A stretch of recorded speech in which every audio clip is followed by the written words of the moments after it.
As I've said before, my mother, before I was 6, taught me that God cannot lie.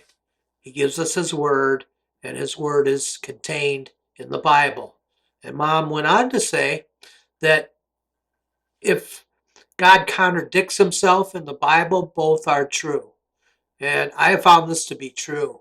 Um, if God says in Leviticus that it's an abomination to marry your sister, Adam and Eve's children are not going to marry their sister.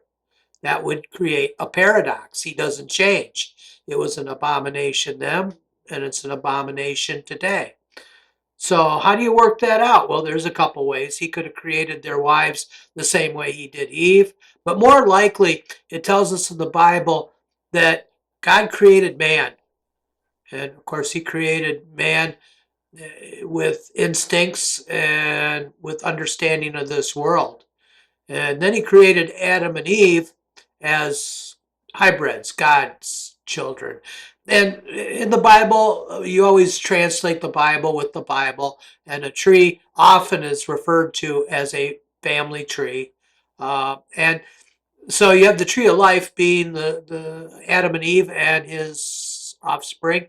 And then you have the tree of the knowledge of good and evil, which is human beings with instincts and all that going on. And of course, original sin, the two intermixed, and instincts got mixed in with the godliness, and you know the rest of the story.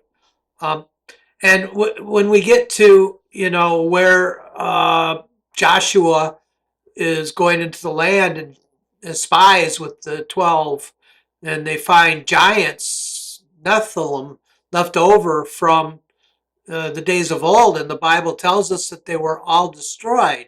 Well, there is often something missing in the story and our understanding because we mistranslated the original. And I asked God about that once. I said, God, what's going on with these giants? And he says, well, it's like Jesus in the body of Christ. These are spiritual bodies. These are religions. And they were wiped out, but their information remained. And so when it says that there were giants in the land, we're talking about some serious religions.